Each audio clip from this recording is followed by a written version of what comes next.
अस्सलाम वालेकुम, कैसे हैं आप सब। तो आज हम स्टार्ट करने जा रहे हैं एक्सरसाइज 6B का क्वेश्चन नंबर 6। तो मेरे पास ये थिंक न्यू सिलेबस मैथमेटिक्स की बुक 1 है और उसका ये चैप्टर नंबर जो है 6 चल रहा है। मैंने इस चैप्टर के नेम से एक सेपरेट प्लेलिस्ट बनाई हुई है, उसका लिंक नीचे डिस्क्रिप्शन में दिया हुआ है ताकि आप लोगों को इस चैप्टर से रिलेटेड तमाम सॉल्यूशंस एक जगह पर आसानी से इसी प्लेलिस्ट में मिल सकें। इसके अलावा आपको डिस्क्रिप्शन में मेरे सोशल अकाउंट्स के लिंक यानी मेरी फेसबुक प्रोफाइल, मेरी इंस्टाग्राम प्रोफाइल और मेरा ईमेल आईडी भी मिल जाएगा। आप इन्हीं अकाउंट्स के थ्रू अपने क्वेश्चंस को, सजेशंस को मुझ तक भी पहुंचा सकते हैं। तो आइए स्टार्ट करते हैं क्वेश्चन नंबर 6 को। इसकी पहले स्टेटमेंट को रीड करते हैं, समझते हैं, फिर ये पार्ट से स्टार्ट लेंगे। तो यहाँ पे लिखा हुआ है factorize each of the following expressions completely. तो आपको कहा जा रहा है कि क्वेश्चन नंबर 6 के डिफरेंट पार्ट्स में जो डिफरेंट एक्सप्रेशंस आपको दी गई हैं, जिनको आप अलजेब्रिक एक्सप्रेशंस भी कह सकते हैं, आपने इन तमाम की तमाम को फैक्टराइज करके दिखाना है। अब फैक्टराइज करना मैं आपको इससे पिछले क्वेश्चन में भी बता चुका हूं। फैक्टराइज करने का मतलब होता है किसी भी एक्सप्रेशन को दो चीजों की प्रोडक्ट की फॉर्म में रिप्रेजेंट कर पाना। वो प्रोडक्ट दो या दो से ज्यादा चीजों का भी हो सकता है, लेकिन अगर आप किसी भी एक्सप्रेशन को दो या दो से ज्यादा चीजों की प्रोडक्ट की फॉर्म में लिख पाते हैं, रिप्रेजेंट कर पाते हैं, तभी आप कह पाते हैं कि आपने उसको फैक्टराइज किया है। अब इसकी एक एग्जांपल है, जैसे मिसाल के तौर पे अगर मेरे पास ये एक्सप्रेशन लिखी हुई है 2x + 2y, तो आप देख सकते हैं कि इन दोनों टर्म्स के अंदर 2 कॉमन है। 2 पहले टर्म में भी मौजूद है, 2 दूसरी टर्म में भी मौजूद है। तो अगर कोई सेम नंबर या सेम वेरिएबल या लेटर आपकी सारी टर्म में मौजूद हो, उसको हम कॉमन के तौर पे लिख सकते हैं बाहर। तो अगर आप इन दोनों टर्म में से 2 को बाहर कॉमन के तौर पे लिख लें और तो कोई चीज कॉमन नहीं है, तो आगे आप लगाएंगे राउंड ब्रैकेट्स। आपको पता है कॉमन निकालने के बाद राउंड ब्रैकेट्स लगाते हैं, पिछले क्वेश्चन में बता दिया है। अब कॉमन के अलावा जो चीजें बच जाती हैं उसको राउंड ब्रैकेट्स के इनसाइड लिखते हैं। जैसे 2x में से 2 बाहर आ चुका है, x बचा है तो x लिखेंगे। 2y में से 2 बाहर आ चुका है, जिस y बचा है तो y लिखेंगे और ब्रैकेट क्लोज कर देंगे। अब आपने नोटिस किया कि ये वाली जो आपके पास एक्सप्रेशन थी, जो कि प्रोडक्ट फॉर्म में नहीं लिखी हुई थी, आपने उसको दो चीजों की प्रोडक्ट की फॉर्म में लिख लिया। ये 2 और x + y क्या हो रहे हैं, मल्टीप्लाई हो रहे हैं। और जब आप इस 2 को इनसाइड मल्टीप्लाई करवाएंगे ब्रैकेट्स खोल के, तो वापस आपको 2x + 2y मिल जाएगा। तो इसका मतलब ये 2 × x + y जो है एक तरह की प्रोडक्ट फॉर्म है। इसी को हम बोलते हैं फैक्टराइज फॉर्म। कि अगर आप अपने एक्सप्रेशन को दो या दो से ज्यादा चीजों की प्रोडक्ट की फॉर्म में लिख पाते हैं, तो आप कहेंगे कि आपने उसको फैक्टराइज किया है, आपने उसको फैक्टराइज फॉर्म में कन्वर्ट किया है। तो इसी तरीके से इन पार्ट में भी आपने इन एक्सप्रेशंस को दो चीजों की प्रोडक्ट की फॉर्म में रिप्रेजेंट कर पाना है। अगर आप ऐसा कर लेंगे तभी आप कह पाएंगे आपने इनको फैक्टराइज करके दिखाया है।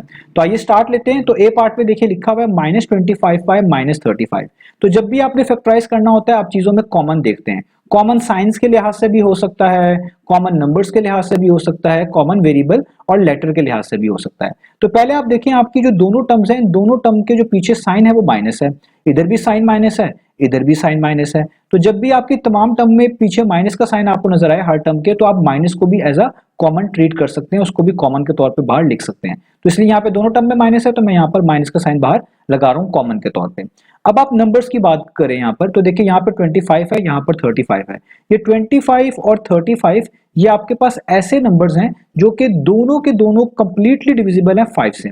तो अगर आपको आपकी टर्म्स में आने वाले नंबर को कोई कंप्लीटली डिवाइड कर देने वाला सबसे बड़ा नंबर मिल रहा हो, उसी को हम कॉमन बोलते हैं। तो हम कहेंगे 25 और 35 क्योंकि 5 से कंप्लीटली डिविजिबल है, इससे बड़ा नंबर और कोई नहीं है जो इन दोनों को कंप्लीटली डिवाइड करे, तो 5 ही कॉमन होगा। तो आप 5 को यहाँ पे क्या लिख लेंगे, कॉमन के तौर पे।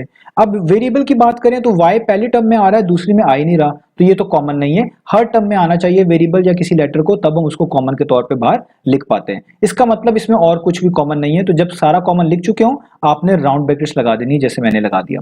अब क्या करना है, ये बड़ी इंपॉर्टेंट चीज है कि जब भी आपने नेगेटिव बाहर कॉमन के तौर पर लिखा हो, तो साइन अंदर हर टर्म का चेंज होगा, ये याद रखिएगा। क्योंकि आपने माइनस बाहर लिखा हुआ कॉमन के तौर पे, तो हर टर्म का साइन चेंज होगा। जैसे ये -25 है, तो माइनस माइनस क्या हो जाएगा, प्लस। तो आप यहाँ पर पहली टर्म प्लस लिखेंगे। ये प्लस का साइन अभी मैं लगा रहा हूं, आप ना भी लगाएं तो भी ठीक है। और फिर हर टर्म में से कॉमन के अलावा जो चीज बचेगी उसको इनसाइड लिखेंगे। अब 25y में से क्या बचा, तो 25 जो नंबर हुआ करेगा ना, इसको बाहर वाले नंबर के टेबल के लिहाज से देखा करेंगे।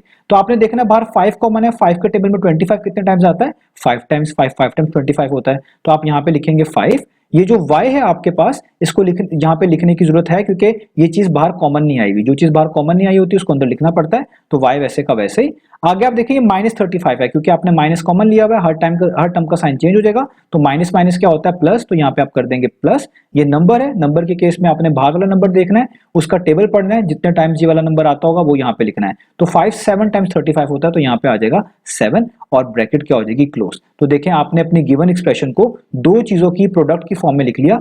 इसी को कहते हैं फैक्टराइज करना। तो आपने इसको फैक्टराइज कर लिया। तो ये हो गया हमारा ए पार्ट। अब चलते हैं नेक्स्ट पार्ट की तरफ। तो अब हम करते हैं पार्ट नंबर बी को स्टार्ट। तो पार्ट नंबर बी में लिखा हुआ है -64ax -16ay। तो यहां पर भी पिछले पार्ट की तरह पहले आपने कॉमन ढूंढना है। तो आप देखिए यहां पर भी दोनों टर्म्स के पीछे माइनस का साइन है, इधर भी माइनस का साइन है, इधर भी माइनस का साइन है। ऊपर वाले पार्ट में भी ऐसे ही था। तो जब हर टर्म के पीछे माइनस का साइन हो तो आप माइनस को भी कॉमन के तौर पर लिख सकते हैं। तो यानी आप बाहर लिख लेंगे माइनस का साइन, ये एक तरह का हमने कॉमन के तौर पर लिखा है। अब आप नंबर्स को देखिए, यहाँ पे 64 है, यहाँ पे 16 है, और 64 और 16 दोनों ऐसे नंबर्स हैं जो कि कंप्लीटली डिविजिबल होते हैं 16 से। सबसे बड़ा नंबर देखना होता है जो आपके इन गिवन नंबर्स को कंप्लीटली डिवाइड कर रहा हो, छोटा नहीं, सबसे बड़ा। तो 16 वो सबसे बड़ा नंबर है जो कि 16 को भी कंप्लीटली डिवाइड करेगा 16 वन टाइम्स, और 64 को भी कंप्लीटली डिवाइड करेगा 16 फोर टाइम। इससे बड़ा नंबर और कोई नहीं होगा। तो इसको भी आप कॉमन के तौर पे लिखेंगे। तो यहां पे क्या कॉमन आ जाएगा, 16। इसके अलावा आप इन वेरिएबल्स या लेटर्स की बात करें तो यहां पर भी ए लिखा हुआ है, इस टर्म में भी ए लिखा हुआ है, क्योंकि हर टर्म में ए आ रहा है तो ए भी कॉमन होगा। तो ए को भी आप कॉमन के तौर पे लिखेंगे।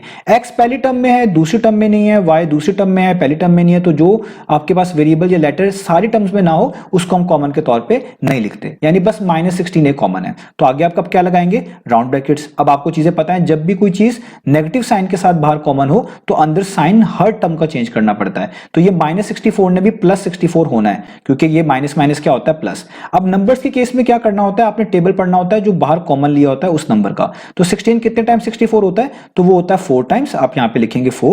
ए देखिए बाहर कॉमन आ चुका है, इसको लिखने की जरूरत नहीं है, जो चीज बाहर हो उसको लिखने की जरूरत नहीं है। एक्स कॉमन नहीं आया, इसको आप यहां पे लिख लें एक्स। इसके पीछे प्लस का साइन आप लगा सकते हैं, क्योंकि माइनस माइनस प्लस होता है, वो आपकी मर्जी है, ना भी लगाएं तो भी ठीक है। अगली टर्म में जाएं तो देखिए यहां पर माइनस का साइन है, इस वाले माइनस की वजह से माइनस माइनस क्या होगा, प्लस। 16 वन टाइम 16 होता है। तो आपको पता है नंबर्स के केस में बाहर वाले नंबर का टेबल पढ़ना है। तो 16 वन टाइम 16 होता है। आप यहां पे 1 लिख लें तो भी ठीक है, ना भी लिखें कोई इशू नहीं है, क्योंकि आगे अभी एक लेटर आने वाला है। तो देखिए इसके आगे भी ए लिखा हुआ है, वो बाहर मौजूद है, इसको नहीं लिखेंगे।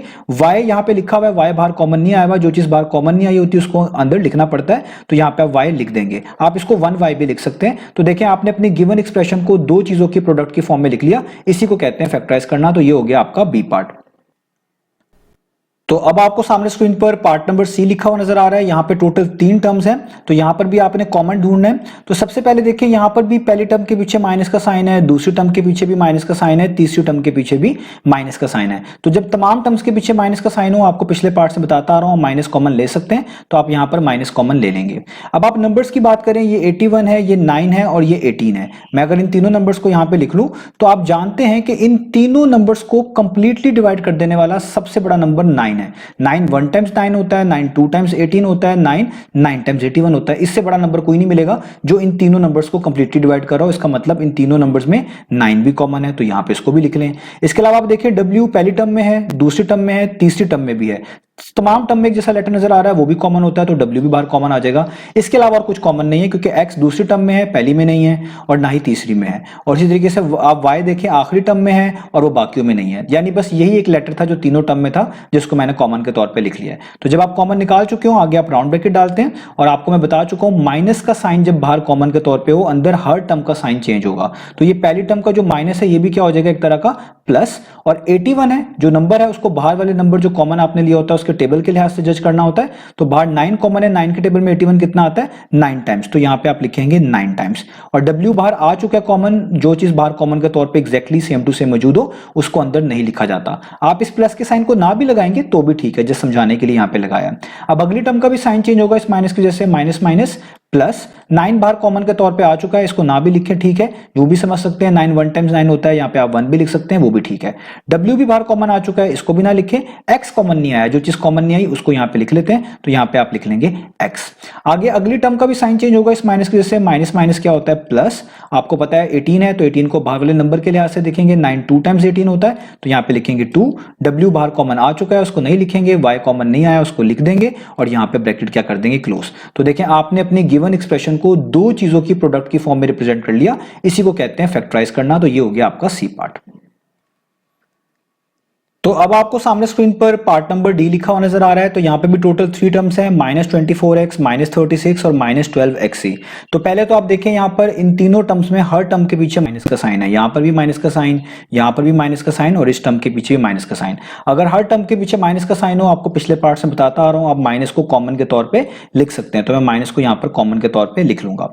अब आगे आप देखें यहाँ पर 24 है, एक नंबर 36 है, एक है 12। मैं अगर इन नंबर्स को यहाँ पे लिख लूँ 24, 36 और 12।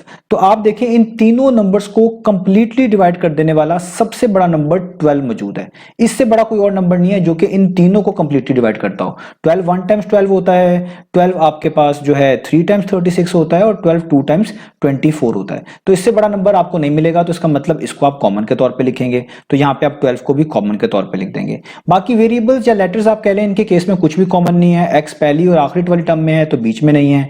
जी वाला आप देखें लेटर आखिरी में नजर आ रहा है, बाकी टर्म्स में नजर नहीं आ रहा। तो अगर सारे लेटर सारी टर्म में हो तो अभी उनमें कुछ कॉमन की बात बनती है। अगर कोई लेटर या वेरिएबल किसी एक टर्म के साथ है दूसरी के साथ नहीं, तो उसको हम कॉमन नहीं निकाल सकते। इसका मतलब इसमें इसके अलावा और कुछ भी कॉमन नहीं है, तो आप यहाँ पे राउंड ब्रैकेट्स लगा देंगे। अब हर टर्म में से जो चीज कॉमन के अलावा बचेगी उसको ब्रैकेट्स के अंदर लिखेंगे। अब क्योंकि माइनस का साइन कॉमन के तौर पे मौजूद है, ये आपको बार बार बता रहा हूं, जब भी माइनस का साइन ब्रैकेट के बाहर मौजूद हो कॉमन के तौर पे, अंदर हर टर्म का साइन चेंज होना होता है। यानी जो -24x है, तो ये वाला माइनस इस वाले माइनस को क्या कर देगा, प्लस। ये प्लस आप चाहे लिखें ना लिखें एक ही बात है। और ये जो 24 है जो कि नंबर है, इसको बाहर लिखे हुए कॉमन के जो आपने नंबर लिया हुआ, बाहर कॉमन जो लिया हुआ, उसके लिहाज से जज करना पड़ेगा। आपने बाहर वाले जो कॉमन लिखा हुआ है नंबर के तौर पे 12, उसका टेबल पढ़ना है और देखना है 24 कितने टाइम्स आता है। तो 12 2 टाइम्स 24 होता है, तो 24 की जगह पे आएगा 2। एक्स बाहर कॉमन ही नहीं आया, जो चीज कॉमन ना आई है उसको अंदर लिखना पड़ता है, तो एक्स यहाँ पर वैसे का वैसे ही आ जाएगा। अब आगे आप देखिए यहाँ पे -36 है, माइनस का साइन चेंज होगा, इस माइनस की वजह से माइनस माइनस क्या होता है, प्लस। और 12 का टेबल पढ़ें, 36 कितने टाइम आता है, 3 टाइम्स, तो यहाँ पे लिख देंगे 3। आगे ये माइनस का साइन है, दोबारा इस माइनस से इस टर्म का साइन भी चेंज होगा, माइनस माइनस प्लस। और 12 1 टाइम्स 12 होता है। आप इस 12 की जगह पे यहां पर 1 भी लिख सकते हैं, वो भी ठीक है, ना भी लिखेंगे तो भी ठीक है, क्योंकि अगर कुछ ना बच रहा हो तो 1 लिख देना चाहिए। अगर 1 के अलावा आगे कोई लेटर्स वगैरह मौजूद हो तो लेटर्स भी लिख देंगे तो भी काफी है, क्योंकि यहां पर आगे आने वाले हैं। तो देखिए 12 1 टाइम्स तो 12 हो गया, इसको छोड़ दें। एक्स बाहर कॉमन नहीं आया, इसको भी लिखना पड़ेगा। जी बाहर कॉमन नहीं आया, इसको भी लिखना पड़ेगा। तो ये हो गया 2x + 3 + xg, और यहां पे ब्रैकेट क्या हो जाएगी, क्लोज। अगर यहां पे कुछ ना बच रहा होता तो फिर 1 लिखना लाजमी होता, लेकिन अगर कुछ बच रहा हो तो आप चाहे xg के साथ 1 लिख लें तो भी ठीक है, ना लिखें तो भी ठीक है। इस वाले प्लस साइन को भी आप लिख लें तो भी ठीक है, ना लिखें तो भी ठीक है, जो 2x के पीछे है। ये चीजें इसलिए बता रहा हूं ताकि आप लोग कंफ्यूज ना हो। तो ये आप देखिए हमने अपने गिवन एक्सप्रेशन को दो चीजों की प्रोडक्ट की फॉर्म में लिख लिया, इसी को कहते हैं फैक्टराइज करना। तो इस तरीके से इन तमाम पार्ट्स को फैक्टराइज करना था। उम्मीद है आपको समझ आए होंगे। इंशाल्लाह नेक्स्ट वीडियो से मिलेंगे बाकी सॉल्यूशंस के साथ।